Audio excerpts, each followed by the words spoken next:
It exists. Alrighty, here we are at the end. So technically we're done with the main game now, but we have one more DLC character to go through.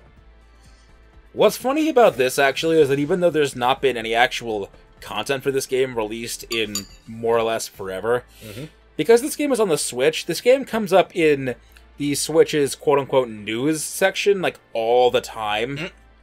Like, it's really funny how often it pops up at the top of the news section. And a lot of what it is just like more wallpapers. Which would be great and all, except you can't save screenshots on the news section screen, I don't think. And also the Switch doesn't have wallpapers. It just has its crappy interface.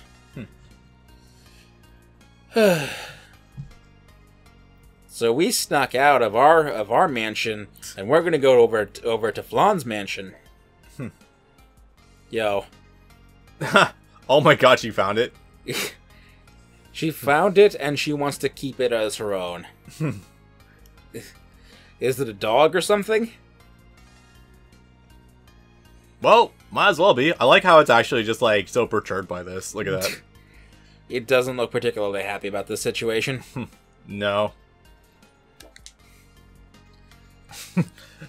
This thing knew I was a yoke. I just tagged my stepdad, a funny thing.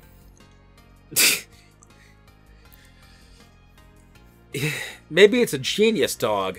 A genius... A detective Sure, dog. why not? The Gruff the crime dog. She's kind of clueless, isn't she? That's the idea. Okay. She's more or less brain dead ever since she stabbed herself in the heart. Oh. Wait. I think we're getting this backwards here. No, I know what I said. Alright. That thingy on her chest is actually her heart. She stabbed herself with it, and she became brain dead. She lost the ability to read minds with it. And she did this on purpose. Because you remember Mao from Code Geass? Yeah. He could read minds, but he couldn't turn it off, so he had to have the headphones on. Uh-huh. Headphones don't exist in Gensokyo. Oh. So she couldn't really turn it off, so she decided, I'm going to stab myself in the heart. And that way my eye that can read minds will be closed forever. And in doing that, she became more or less kind of brain dead. Okay, so... And in addition to that, do you remember the thing in Bleach Fade to Black where when they erased everyone's memories of Rukia, she's literally stopped existing to people and became more or less invisible to them? Yeah. Yeah, apparently erasing your own heart thingy makes you more or less invisible to people. What the fuck? So literally, she walks around people, and they literally have no idea that she's there. They can't see her, they can't hear her. She's more or less invisible to normal people. So that sounds like it's gonna cause problems with trying to write her a character at all. Kind of. Yeah. Okay. So more or less, she's fascinating in that way, and that how she's happy that she's more or less invisible to people now. But it's more interesting that she went through so much crap in the first place because of it. It's the sense that she was treated as a monster because she could read people's minds. That people had no privacy around her, and so they weren't able to hide the fact that they were scared of her. So how the hell is she gonna be able to fight anyone here if she's invisible to them? Because people that have the perception can see her. Oh. It'll come up. We were just talking about H.P. Lovecraft shit on our break, and it's just kind of coming back around with perception and seeing eldritch beings of higher that normal people can't because of perception. What do you intend to do with my pet? You can sense me? Well, I mean, Remilia probably could, yeah. You mean to make a fool out of me? So anyway, the thing I was trying to say earlier is, so I can totally see her becoming a little more brain dead. Because, like, if the heart stops... I'm sorry, hold on. It just, when you say it out loud, you see her becoming more brain dead. When you say those words out loud... Well, I don't want to say brain dead, because obviously she's still cognitive, and she's not, like...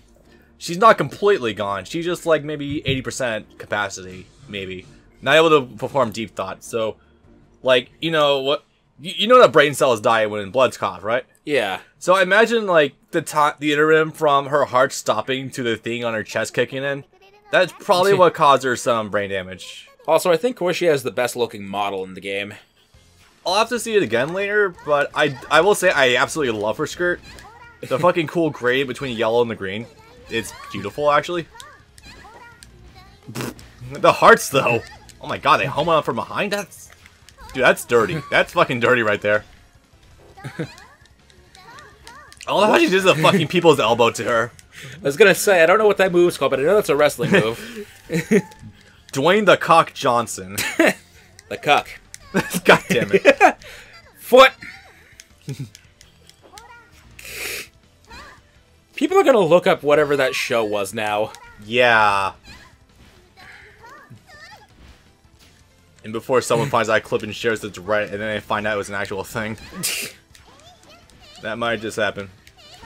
But anyway, yeah, this chick seems pretty cool. I appreciate that level of distance she has. So here's the funny thing. People see... She's from Touhou 11. People more or less see Touhou 11 as a relative remake of Touhou 6, which is where they come from. She's the more or less out-of-control, kind of loony sister of another owner of a mansion. Oh, wow, I just know something. She's got the Sakura eyes. You see that? Sakura. It's from Fate. Oh, yeah. Because they're kind of like dead, like somewhat, because there's not all there. Yeah. Yeah. That's actually a cool detail. She and her sister are also outcast demons, except the thing is they live in hell. Okay. They call it hell, but it's literally just an underground city. Is it old hell? Yeah. Oh, okay. Yes. I don't know what new hell is. They've never really clarified what that is, but it's literally just an underground city. Okay. It's part of the overarching linked plot from Touhou 10 to Touhou 13. I think I've explained it to you before, but... I think you did, yeah. It more or less goes... Religious figure from the outside world comes in because no one believes her in the outside world. Yeah. So she wants to come here for everyone to believe her, so for her to be all-powerful. She wants to gain everyone's love by introducing electricity. She gives Oku the power of nuclear fusion. Oh, wow. That's where you got that. Oku makes an explosion that causes a geyser to erupt, creating a hot spring in Reimu's backyard. Yeah, I remember that part. Said hot spring eruption also ends up waking up Byakuren, who was sealed in a different hell thingy. Oh, I thought Byakuren was the person we were just talking about who brought in electricity. No, that was Kaneko. Okay. Which ends up waking up Byakuren, who was sealed in hell also. Huh. In doing that and waking up, Byakuren parks her houseboat temple thingy on top of what the fuck was her name? On top of Miko's grave.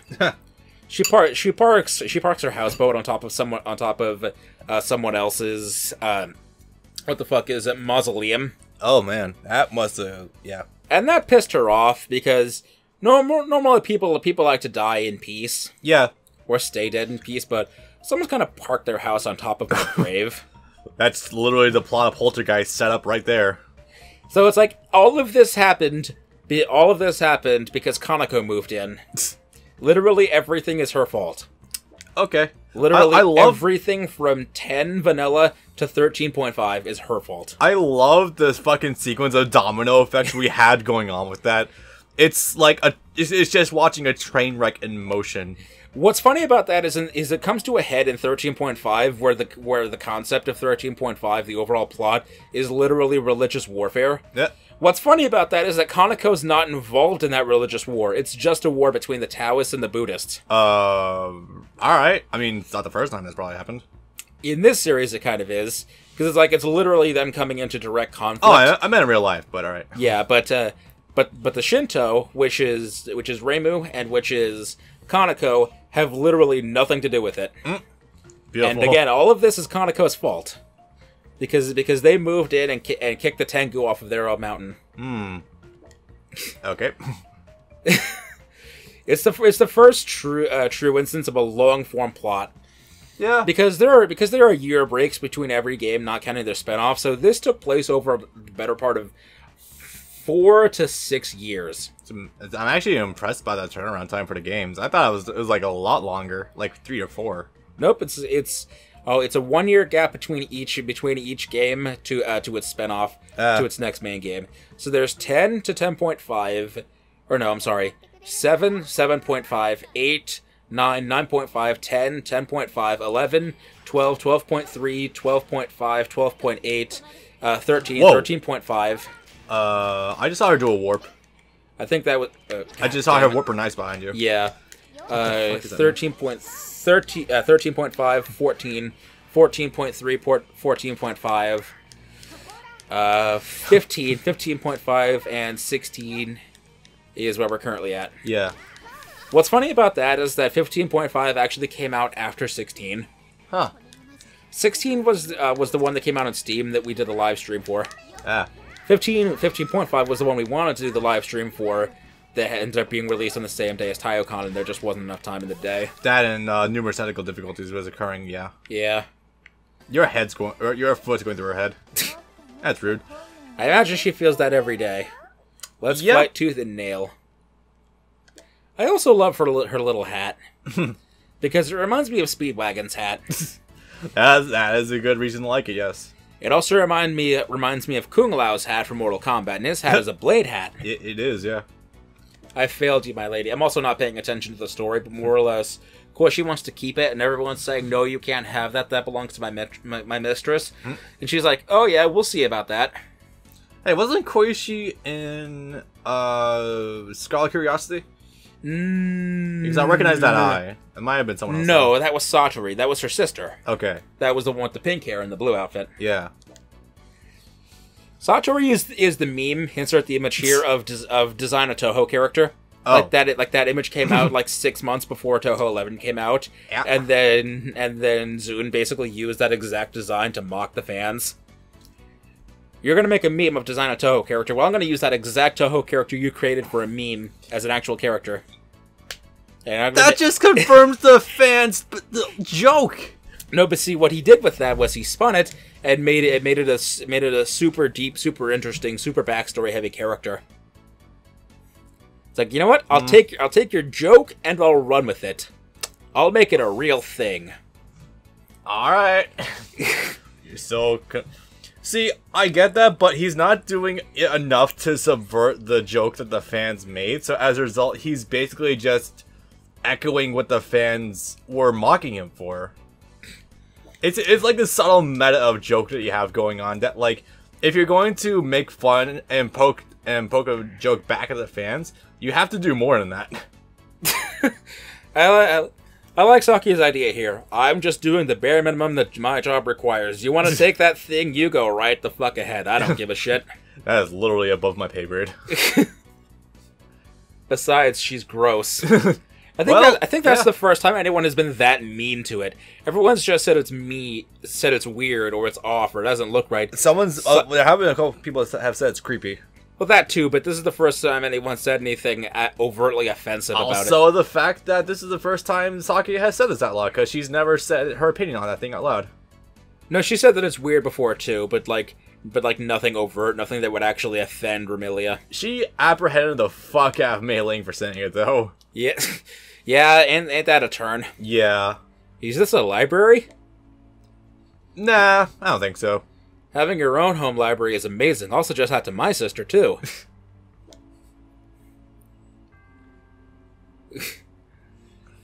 Did you come to steal as well? I have no interest in books. Yeah, books don't seem like the type of thing that would interest her too much, honestly.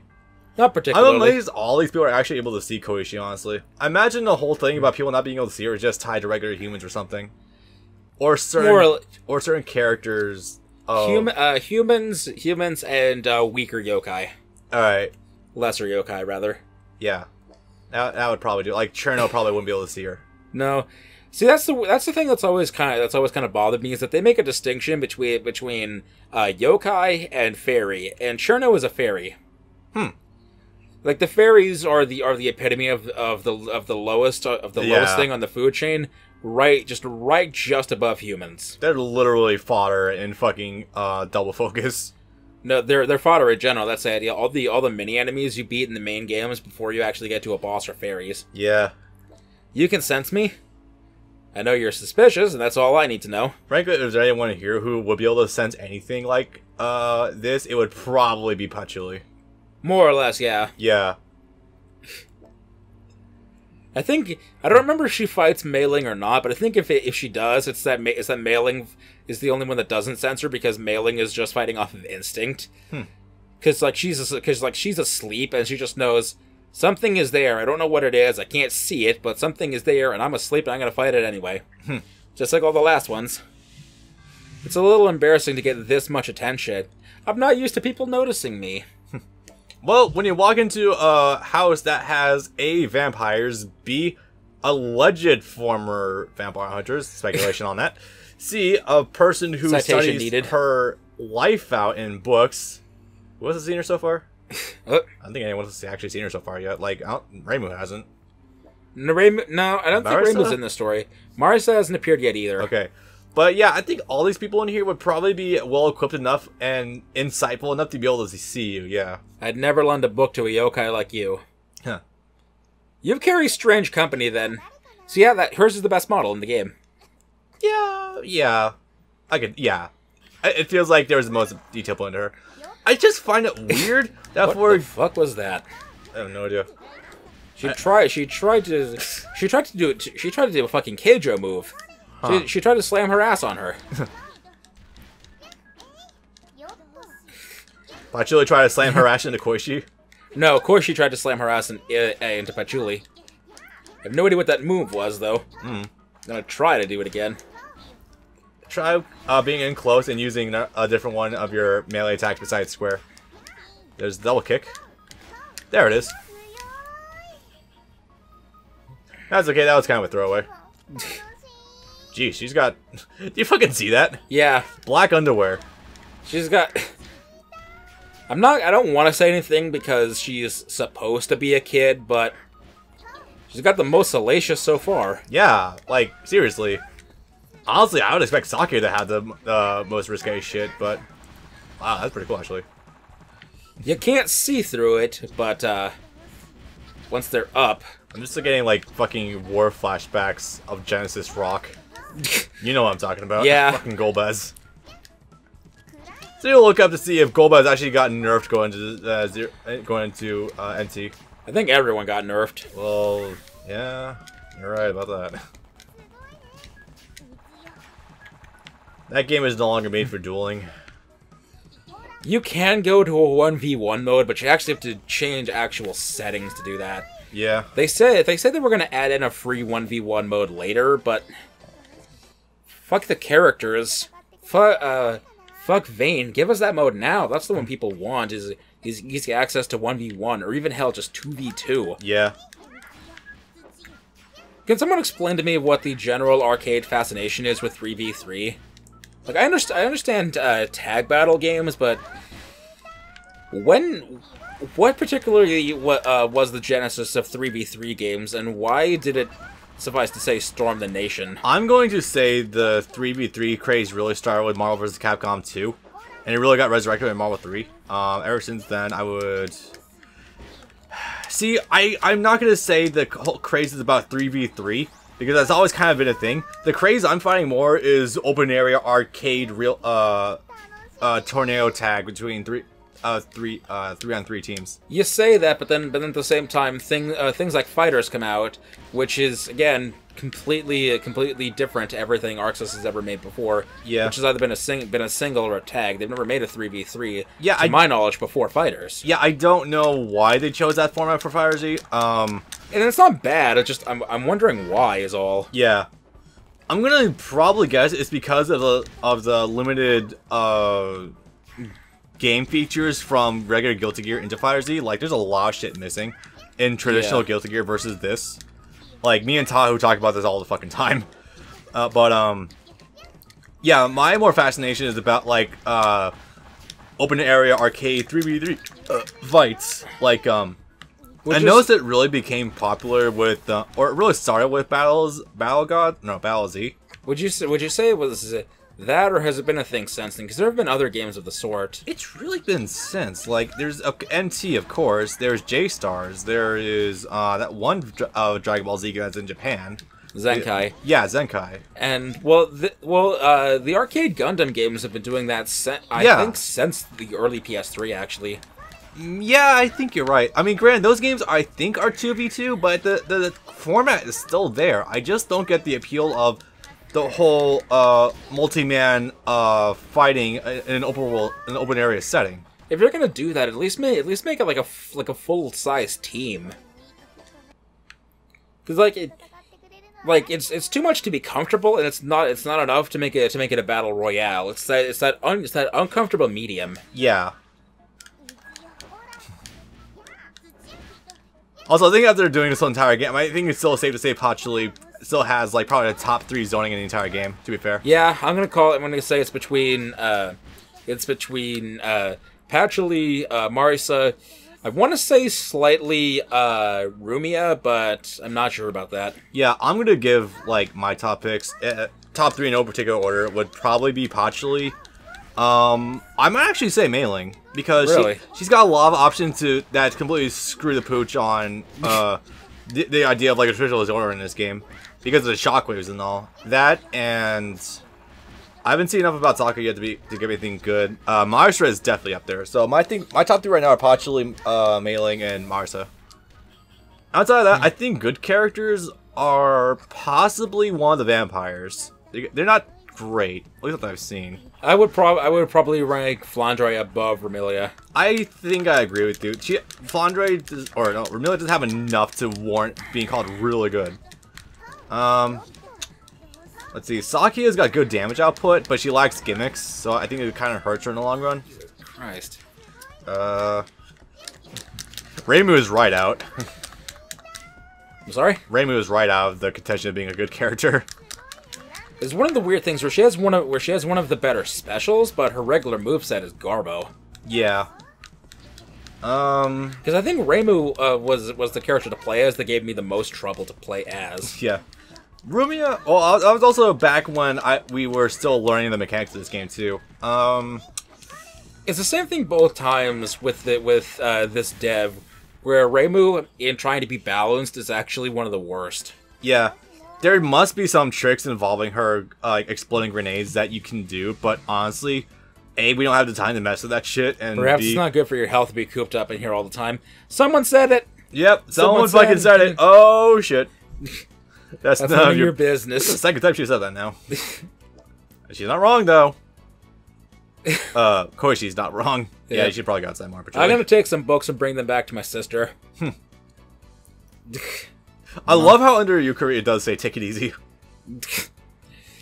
I like how in the background of this whole fight, she's just been eating the furniture in the background the whole time. Yeah. Also, she's eating books right now. Yep. Oh boy! Remember what happened last time? Fucked it up. If she's eating the shelves, do you think she's part termite? May as well be. Oops. Well, too late now. I suppose the war will be the books she ate then. I'm walking away with a no prize, but at least she's happy. Well, Koishi, you just lost yourself a pet. Not because of what everyone else is going to do to it, but because it's kind of destroyed itself. Horrible. If you're going to steal books, you got to be sneaky about it. You're not even stealing, you're eating. I'm going to have to teach you a lesson in trickery. We're going to be the villain #1. You'll never have to return them if they never find out they're gone. Yeah. Yeah. How does the meme go with the guy with the finger to his forehead? You'll never get punished if they never find out you committed a crime. We're talking about we were #1? I don't know. No, not that meme. It's the meme. Oh, right! The black guy. The black dude with a finger to the head, like, they'll never know X if you don't Y. Like, yeah. The variation of that with Hotaru, with they'll never know who you are if you have an anime pic for your profile. More or less, yeah. They'll never find out you. They'll never punish you if they never find out you commit the crime in the first place. Yep. Hey, the mage I fought a while ago. You remember me? It's only illegal until you get caught. No, it's only illegal if you get caught. Marisa fought you a few times. Marisa has a great memory, said Marisa. Oh, I see. What's that thing? Yeah. It just kind of eats shit. and it looks like Reimu. And that's all we really have to go on. Never forget that fucking Yukari pulled that thing out of another reality. Yeah. Or at least, like, the base model for it. That's horrifying. Like, you just pull something out from another dimension. There's no telling what the fuck you can do. These two are equally adorable, I'm not gonna lie. So, how to deal with the fucking beams. Don't give her the chance, if you can help it. Yeah, if she rips beams, just jump. But, you know, that is easier said than done. She's a fast little bitch. Yep. She can rip little bombs. Sorry, what now? Them knockdowns, yo. Jesus. Oh, I barely hit her. Man, she's pulling out them Ichigo strats and ripping them point blank. Good lord. Ichigo, do you remember your trick of ripping Getsugas at point blank range? You got the idea from me. No, it wasn't. You stole the Black Getsuga from me. Because only I ever did it in Bankai. You stole that idea from me. I am Zangetsu. Never forget that was never truly resolved. What was? Or what wasn't? Seeing the hollow again, the quote-unquote hollow. What if... If not that, what actually was the hollow then? Well, are we talking about the complexity that the Blood War arc kind of introduced to that? Does it introduce a plot hole to ask what the hell if Zangetsu was actually the hollow and Yuha Bak was the old man? Then what does that make the Tensa Zangetsu that fused with the hollow? I'm gonna assume the actual young version. Yeah, I'm gonna assume that was the mutation that was unique to Ichigo, but that's just pure speculation. Because Yuha was a Quincy power from his mom, and the hollow inside of him was actually, strangely, somehow the actual Soul Reaper powers, because his dad got infected. At what point do we actually start studying biology to learn this? I won again. You're weak. Yeah, I think Taikubo should have probably gone through the biology of Ichigo a little bit more. At some point, he's gonna have to write an entire encyclopedia. Somehow, the whole bit with Ichigo getting his new Zanpakuto was somehow one of the best and worst part of the Blood War arc. It was the best because it had some really good motivations. It was bad because what the fuck is happening right now? I don't care what anyone says. The best scene in all of Bleach was Ichigo ripping that new Bankai, and then literally the next page it snapped in half. Ah, yes, that is the best, and it happened twice. All hype, no dice. I'm gonna trademark that. That is the best scene that has ever happened in any manga ever. How do you feel about his Bankai secretly being his old Shikai? Stupid? Too much of a fan service thing? I would say that, but then they also foreshadowed that in filler. And what I say by that is, you remember the bit where Ichigo is training to master his Hollow Mask?